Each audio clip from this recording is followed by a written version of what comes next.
దుర్గేష్ గారు, అంటే మంత్రిగా కూడా మీ పనితీరు అద్భుతంగా ఉంది. ఎందుకంటే ఫైల్స్ క్లియర్ చేయటంలో ముఖ్యమంత్రి చంద్రబాబు నాయుడు గారు ఇచ్చిన ర్యాంకింగ్స్‌లో మీరు రెండో స్థానంలో ఉన్నారు. ఎలా అనిపించింది? అంటే తొలిసారే మంత్రి అయ్యారు, నిరూపించుకున్నారు. ఈరోజు మాకు అర్థమైంది. మీరు ఉదయం నుంచి కంటిన్యూగా ఏమి తినకుండా ప్రజల కోసం తిరుగుతున్నారంటే ఆ సందర్భం ఎలా ఫీల్ అయ్యారు సార్? అది ర్యాంక్స్ అనేవి అది పెద్ద విషయం కాదు కానండి.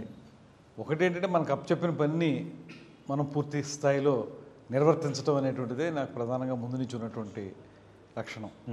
నేను శాసన మండలి సభ్యుడిగా ఒకసారి చేసి ఇప్పుడు మొట్టమొదటిసారి శాసనసభ్యుడిని అయినప్పటికీ కూడా రాజకీయాల్లో దాదాపుగా స్టూడెంట్ కెరీర్ నుంచి ఉన్నాను. అవును సార్, ఎన్ఎస్యూఆర్ని చేశారు. అందువల్ల నేను రాజకీయాలను దగ్గర నుంచి పరిశీలించాను. అదేవిధంగా నాయకుల యొక్క పనితీరును కూడా ముందు నుంచి చూసిన వాడిని. అందువల్ల నాకు ఏమనిపిస్తుందంటే మనం చేసేటువంటి పని 100% రిజల్ట్ ఓరియంటెడ్గా ఉండాలి. అప్పుడే మనం ప్రజలకి సత్ఫలితాలను అందించగలుగుతాం అనేటువంటి మాట నమ్మాను. అందువల్ల నేను ఫైల్స్ విషయంలో కానీ ఇతరత్ర మా మంత్రిత్వ శాఖకు సంబంధించిన అంశాల విషయంలో కానివ్వండి, ఎప్పటికప్పుడు వాటిని క్లియర్ చేసుకుంటూ కన్ఫ్యూజన్ లేకుండా ముందుకు వెళ్ళాలి. కన్ఫ్యూజన్ లేనప్పుడు ఖచ్చితంగా బాగా పనిచేయగలుగుతాం అనేటువంటి మాట నమ్మాం. దాంతోపాటు ముఖ్యమంత్రి గారు అద్భుతమైనటువంటి విజనరీ ఉన్నటువంటి నాయకులు, అదేవిధంగా ఉప ముఖ్యమంత్రి గారు ఒక ఇన్స్పిరేషనల్ ఫోర్స్ మాకు. సో ఈ ఇద్దరి యొక్క ఆలోచనల మేరకు మనం బాగా పనిచేయాలనేటువంటి తలంపు మాకు ఉండటం జరుగుతుంది అందరికీ కూడా. ఈ వాళ్ళ 2 ర్యాంక్ రావటం రాకపోవటం అవి వేరే విషయం, కానీ మొత్తానికి పని బాగా చేయటం అనేది, రిజల్ట్ ఓరియంటెడ్గా పనిచేయటం అనేది, నిరంతరం మనకు అప్పచెప్పిన పని మీద దృష్టి పెట్టడం అనేటువంటిది చాలా ముఖ్యమైన అంశంగా భావించి వాటిని సాధించగలిగాం. లక్ష్మీ దుర్గేష్ గారు, మన రాజమండ్రి అంటే రాజమహేంద్రవరం కల్చరల్ క్యాపిటల్ అని మనం పిలుస్తాం. ఎందుకంటే 2 తెలుగు రాష్ట్రాల్లో ఎన్నో నగరాలు ఉన్నా రాజమహేంద్రవరం అనేసరికి దానికి ఒక ప్రశస్తి, దానికి ఒక చరిత్ర, దానికి ఒక గోదావరి నది తీరం, ఇలా సాంస్కృతికంగా చాలా స్పెషలైజేషన్స్ ఉన్నాయి. అలాంటి ప్రాంతం నుంచి అదే శాఖకి మీరు మంత్రి అయ్యారు. మరి రాజమండ్రి రూపురేఖలు ఎలా మారబోతున్నాయి సాంస్కృతిక పరంగా కానీ, టూరిజం పరంగా కానీ? ఈ ఏడాదిలో మీరు రాజమండ్రి విషయంలో తీసుకున్న ఇనిషియేటివ్స్? ఈ అఖండ గోదావరి అనేటువంటి ప్రాజెక్ట్ ఏదైతే ఉందో ఆ ప్రాజెక్టు ఖచ్చితంగా రాజమండ్రి యొక్క పరిసర ప్రాంతాల యొక్క రూపురేఖలని మారుస్తుంది. ఎన్నాళ్ళుగానో అందరూ ఎదురు చూస్తున్నటువంటి హేవలాక్ బ్రిడ్జ్ ఏదైతే ఉందో దాన్ని పర్యాటక కేంద్రంగా మార్చాలనేటువంటి తలంపు ప్రజల్లో ఎప్పటి నుంచో ఉంది. చాలామంది ప్రయత్నాలు చేశారు, సాధించలేకపోయారు. ఇప్పుడు మనం అది సాధించగలిగాం.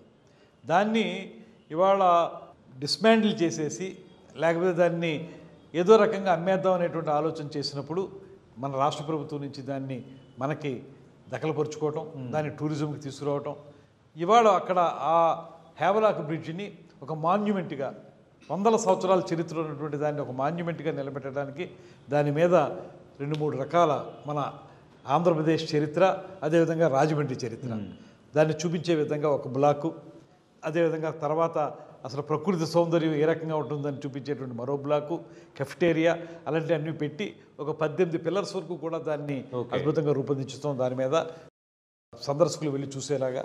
దాంతోపాటు 18వ పిల్లర్ దగ్గర నుంచి కిందకి బ్రిడ్జి లంక మీదకి స్టెప్స్ పెట్టి ఆ బ్రిడ్జి లంక మీద మనం టెంట్ హౌసెస్ అవి ఏర్పాటు చేయడం, అక్కడ కొంచెం ప్రత్యేకమైనటువంటి entertainment activities, water sports activities, ఇక అడ్వెంచర్ యాక్టివిటీస్లో ఏవైతే ఉన్నాయో అన్నీ కూడా అందులో పెట్టడం, ఆ పక్కన కడియం నర్సరీలని ప్రత్యేకమైనటువంటి సందర్శకులకు ఉపయోగపడే విధంగా తయారు చేయడం, నిడదోలు దగ్గర కోటసత్యం తల్లి టెంపుల్ దగ్గర ఒక ఆధునీకరించడం, ఇలా ఒక సమగ్రమైనటువంటి ఒక ప్రణాళికతోటి ఈ అఖండ గోదావరి ప్రాజెక్టును తయారు చేసాం.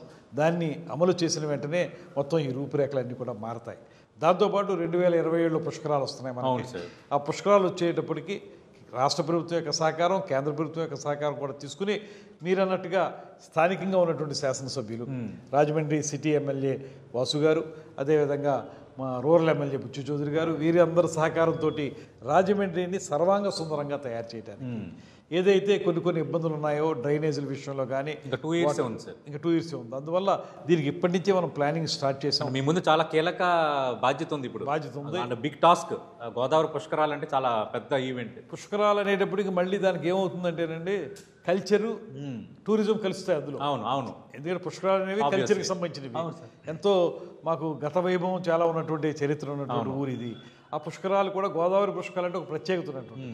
ఈసారి గోదావరి పుష్కరాలని ప్రజలందరికీ బాగా చూపించే కార్యక్రమంతో పాటు భక్తులందరికీ కూడా ఇబ్బంది లేకుండా చేసేటువంటి ఏర్పాట్లు, దాంతోపాటు ఈ ప్రాంతాన్ని సుందరంగా తయారు చేయడానికి వాళ్ళ నుంచి ప్రయత్నం ప్రారంభించాం. అవన్నీ చేస్తాం. దాంతో ముఖ్యంగా ట్రాఫిక్ ఇబ్బందులు లేకుండా, ఎక్కడ కూడా ఎక్కువ మంది జనం వచ్చినప్పటికీ కూడా తట్టుకునే విధంగా ఏ రకమైన ప్లానింగ్ చేయాలో అవన్నీ చేసి మేము రాజమండ్రి యొక్క రూపురేఖల్ని మీకు రాబోయే 2-3 సంవత్సరాల కాలంలో అద్భుతంగా తయారు చేయడానికి సిద్ధంగా ఉన్నాం. లక్ష్మీ దుర్గేష్ గారు, రాజమండ్రి అభ్యున్నత దిశగా ఇంకా మరింత ముందుకు తీసుకుపోవడానికి మీ అద్భుతమైన ప్రణాళికలు మీకున్నాయి. అందులో మీ చిత్తశుద్ధి, మీ నిబద్ధత కూడా కనిపిస్తోంది.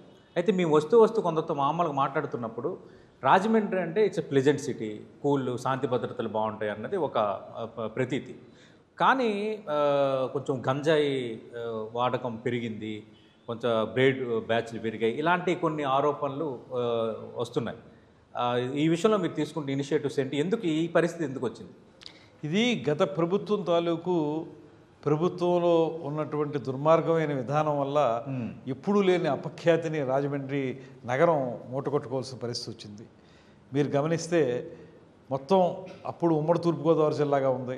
ఉమ్మడి తూర్పుగోదావరి జిల్లా నుంచే ప్రధానంగా గంజాయి రవాణా జరిగిందనేటువంటి మాటను కూడా విన్నాం.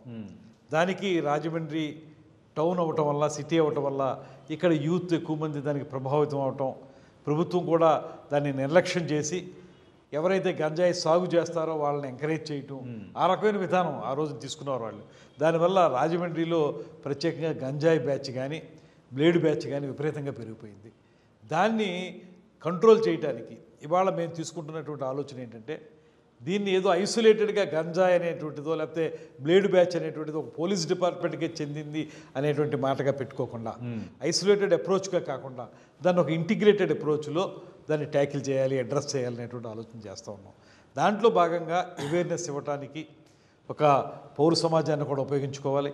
దాంతోపాటు లైన్ డిపార్ట్మెంట్లు ఏవైతే ఉన్నాయో, నాట్ ఓన్లీ పోలీస్ డిపార్ట్మెంట్, ఇతరత్ర women and child welfare department కానీ ఇతరత్ర ఏ డిపార్ట్మెంట్స్ ఉన్నాయో అన్నింటినీ కూడా, రెవెన్యూ డిపార్ట్మెంటు అన్నింటినీ కలుపుకుని ఒక కన్వర్జెన్స్ ఏర్పాటు చేసుకుని అన్ని డిపార్ట్మెంట్లు కలిపి ఒక కన్వర్జ్ అయ్యి ఒక వేదిక మీదకి వచ్చి దీన్ని అడ్రస్ చేయడం ఎలాగనేటువంటి దాని మీద మేము ప్రత్యేకంగా దృష్టి పెడతా ఉన్నాం. మీరు గమనిస్తే ఈ సంవత్సర కాలంలో పెద్దగా గంజాయి విషయంలో కానీ బ్లేడ్ బ్యాచ్ విషయం కానీ వాళ్ళ ఆగడాలు తగ్గాయి అనేటువంటి మాట మీకు కూడా అర్థమవుతుంది. అది ఈ ప్రభుత్వం యొక్క ప్రత్యేక చొరవ వల్ల జరుగుతుంది. ఎప్పుడైతే ప్రభుత్వం ఏ రకమైన వాతావరణం కల్పిస్తుందో ఆ వాతావరణమే అక్కడ ప్రజల్లో వస్తుంది. అది ఇవాళ మేము యాంటీ గంజాయి, యాంటీ బ్లేడ్ బ్యాచ్ వాతావరణాన్ని మేము సృష్టిస్తూ ఉన్నాం. దానివల్ల ప్రజలందరూ కూడా సంతోషంగా ఉండేదానికి అవకాశం ఉంది. కాకపోతే అయిపోయిందని చెప్పను.